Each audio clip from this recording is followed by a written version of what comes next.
Nagmula ang pangalang Cavite sa Spanish words na kawit, ang pinaikling salita ng kalawit, bilang pantukoy sa kalupaan sa tangway ng Cavite na nakausli sa pook ng Maynila. Ito ang pinakamaliit na lalawigan sa relihiyong Calabarzon na matatagpuan sa katimugang bahagi ng Manila Bay.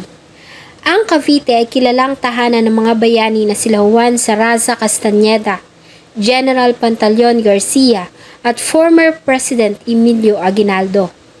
Dito din matatagpuan ang mga kilalang mga makasaysayang lugar na malaki ang naging ambag sa ating kasaysayan, gaya na lamang ng Imus Cathedral, Bonifacio Trial House, ang lumang simbahan ng General Trias at marami pang iba. Ang kwento po na aking tatalakayin ngayon ay ang naging masakit na kamatayan ng isang De La Salle University graduating student ng Dasmariñas, Cavite. Natagpuan ang wala ng buhay na katawan nito sa loob ng inuupahang dormitoryo.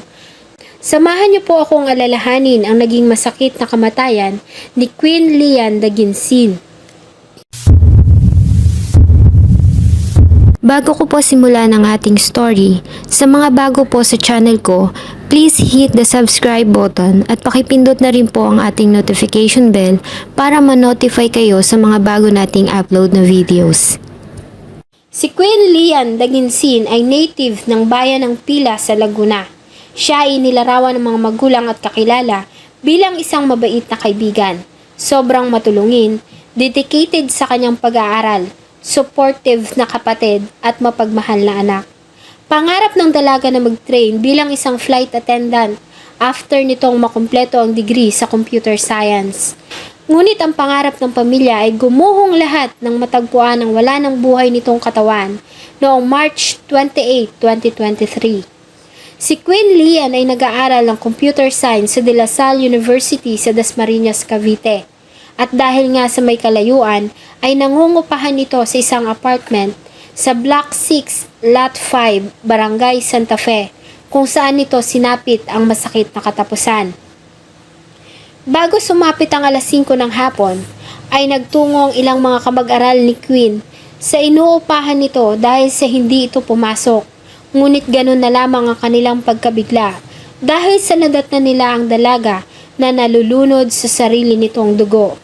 Agad silang dumulog sa tanggapan ng barangay kung saan ay agad namang inalerto ni Captain Emmanuel Noora ang mga pulis. Ayon sa report, si Queen Lian ay nagtamo ng 14 na mga saksak sa iba't ibang bahagi ng kanyang katawan. Isang malalang saksak sa kanyang leeg, 9 sa bahagi ng katawan at 4 sa kanyang pulso at kamay na kinukonsider na mga defense wounds. Ang Philippine National Police ng Cavite ay agad na bumuo ng Special Investigation Task Group Daginsin para mag-focus sa kaso. Sa kanilang ginawang investigasyon ay nagawa nilang makarecover ng ilang mga kuha ng closed-circuit cameras sa paligid ng apartment ni Queen, kung saan ay nagawa nitong makuhanan ang suspect. Sa isa sa mga footages ay nakuhanan ng isang lalaki na umakyat sa bubungan ng Aterado Dormitory, ang katabing unit ng tinitirhan ni Queen, ng bandang 1:00 ng madaling araw. Mula doon ay nagawa nitong makalipat sa second floor ng Rosalita Dormitory kung nasaan ang kwarto ng biktima.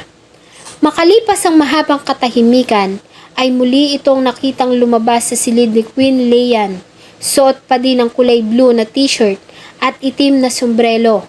Nakasuot ito ng face mask at makikitang may hawak ito sa kanyang kamay na naglalakad palayo sa lugar na tila ba walang nangyari. Samantala ay nagbigay naman si Governor John Vic Remulla ng 300,000 pesos na reward na dinagdagan ni Senator Bong Revilla ng another 300,000 pesos. Ganon din si Mayor Jenny Barzaga ng 100,000 pesos. Si Congressman Pedy Barzaga ng 100,000 pesos at City Government ng Dasmariñas ng 100,000 pesos. Ito ay may kabuuan na 1.1 million pesos na halaga para sa makakapagbigay ng information sa nangyari. Sa patuloy na isinagawang hot pursuit operation ng mga pulis, ay nagawa nilang ma-identify ang suspect. at ang tinitirhan nito sa Barangay San Nicolas II, Dasmariñas, Cavite. Kinilala ang suspect na si Angelito Eralno alias Kulit. Kasama ang mga barangay officials sa area ay nagtungo ang City Police at Cavite Provincial Intelligence Unit sa bahay nito noong March 29, 2023 nang ganap na alas 11:30 ng tanghali. Ngunit bigo sila na matagpuan ng suspect sa lugar. Subalit, nagawa naman nilang makarecover ng ilang mahahalagang ebidensya na magdidiin dito sa kaso. Nakuha kasi nila sa bahay nito ang blue na t-shirt, short na nakitang suot nito nang makuhaan nito ng CCTV na paalis sa crime scene. Ganon din ang itim na backpack na may brand na Sena na pagmamay-ari ng biktima. Maliban dito ay napag-alaman din nila na ang suspect ay naaresto na sa kasong pagnanakaw noong April 7, 2022 at kalalabas lamang nito matapos na makapag-bail. Ayon din sa ilang mga kamag-anak, ay hindi na umano ito umuuwi sa kanilang lugar dahil sa itinakwil na ng kanyang pamilya matapos nitong abusuhin ang inaanak ng kanyang tiyuhin. Sa mga ebidensyang napasa kamay ng mga pulis ay naging subject si Angelito Erlano sa isang malawakang manhunt na may 1.1 million pesos na reward money na siyang naging daan sa pagkakaaresto dito noong April 1, 2023.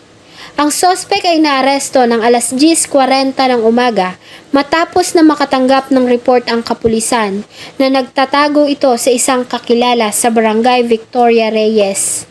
Sa ginawang pag-aresto dito, ay sinubukan pa nitong manlaban sa mga arresting officer sa pamamagitan ng pagtangkang pananaksak gamit ang isang screwdriver. Na konti pang kumusyon at nagtangka po saksakin po yung ating pulis. Kaya po na sila nagpagulong-gulong at nagkaroon po ng konting bruises po sa katawan. Ayon sa report, ay umamin naman ang suspect sa kanyang ginawa. Ayon sa kanyang pahayag, ay balak lamang niya na pagnakawan ng biktima. Ngunit dahil sa madilim sa loob ng silid, ay naapakan niya umano ito na natutulog. Kaya naman ay nagising ito at dito niya na ito nagawang pagsasaksakin hanggang sa mawalan ito ng buhay. Siya sa pamilya. Hindi ko po sinasadya na mangyari po yun. Hindi ko po sinasadya na mangyari yun. Nadala lang po ako ng takot. Sisisi po ako. Sa pagkakadakip sa suspect at sa ginawa nitong extrajudicial confession, ganun din ang mga ebidensyang nakalap ng mga kapulisan, ang kaso ng pagkamatay ni Queen Lian Daginsin ay kinonsider na ng mga pulis na solve. Ito ay kasulukuyang nakapiit habang hinihintay ang mga paglilitis. Ayon din sa kapulisan, ang 1.1 million reward money ay naipamahagi na sa 6 na mga concerned citizens na nakapagbigay ng mahahalagang information na nakatulong sa pagkakadakip sa suspect. Kinundina naman ng De La Salle University ang nangyaring pamamaslang at noong March 30, 2023 ay nag-offer sila ng isang prayer vigil para Queen Lian. Bago ang prayer vigil, ang mga estudyante ay nagsagawa ng isang short march sa loob ng university compound. Suot ang itim na mga t-shirts, nagsindi ng kandila at nag-alay ng bulaklak na may mga itim na ribbon para ipaabot ang kanilang pakikidalamhati sa pamilya. Si Queen Lian ay dinala sa kanyang huling himlayan noong April 5, 2023.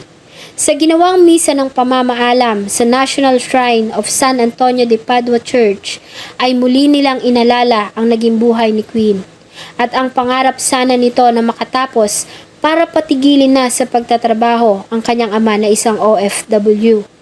Sadyang nakakapanlumo at napakasakit ng sinapit ng inosenteng dalaga na magtatapos na sana ngayong taon. Diyan po nagtatapos ang aking pagtalakay sa kaso ng kamatayan ni Queen Lian Daginsin. Salamat po sa patuloy na pagtangkilik ng akin pong mga videos. Huwag niyo pong kalimutang mag-iwan ng saloobin at suggestion sa atin pong comment section. Thank you so much po and see you in my next video.